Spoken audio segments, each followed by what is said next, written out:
Dobrý deň, vítam vás pri sledovaní televízie Karpaty. Som veľmi rada, že nás sledujete i dnes. Každý deň máme pre vás zaujímavejšie a zaujímavejšie správy o tom, čo sa stalo a o tom, čo nás čaká. Na dnes sme si pre vás pripravili informácie o vzniku a vývoji Zeme, dozvieme sa niečo o Slnku a Mesiaci, ale aj superkontinente Rodínia.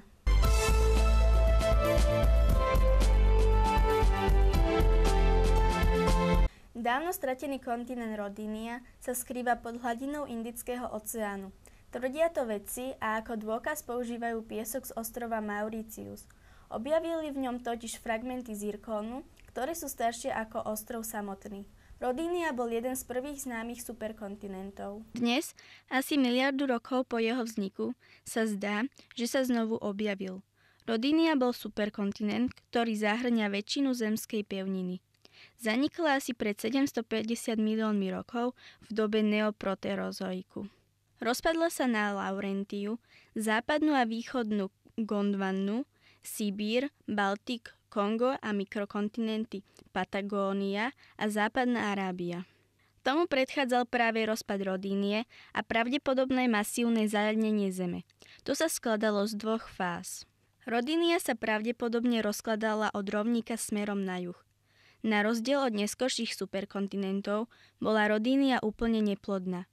Existovala ešte predtým, ako suchú zem začal obývať vyvíjajúci sa život. Podstatná časť Rodínie tiež bola pokrytá ľadovcami. Zdá sa, že Zem zaujíma na slnečnej sústave jedinečnú polohu na podporu hojného života. Zem ako tretia planéta od Slnka nie je ani príliš blízko, ani príliš ďaleko od slnečného tepla. Preto si zachováva vonkajšiu atmosféru z kyslíka a iných plynov a hydrosféru s množstvom povrchovej vody. Spolu tvoria ochrannú a izolačnú vrstvu, ktorá umožňuje životu prosperovať. Iné planéty slnečnej sústavy sú naproti tomu príliš horúce alebo príliš chladné a nemajú množstvo vody a kyslíka potrebné na udržanie si zistiteľného života. Zem má vrstvovitú stavbu s mimoriadne horúcim pevným kovovým jadrom v strede obklopeným vonkajšou rozstavenou vrstvou. Tu obklopuje hrubý a horúci kremičitý plášť, ktorý obaľuje tenká, chladná a krehká vonkajšia kôra. Plášť je stále premiešavaný teplom, stúpajúcim z jadra a to vyvíja tlak na kôru, ktorá sa láme na kôrovej platne. Pohyb týchto platní v priebehu geologického času, či už k sebe alebo od seba, menil geografiu Zeme, ako aj povahu životných prostredí.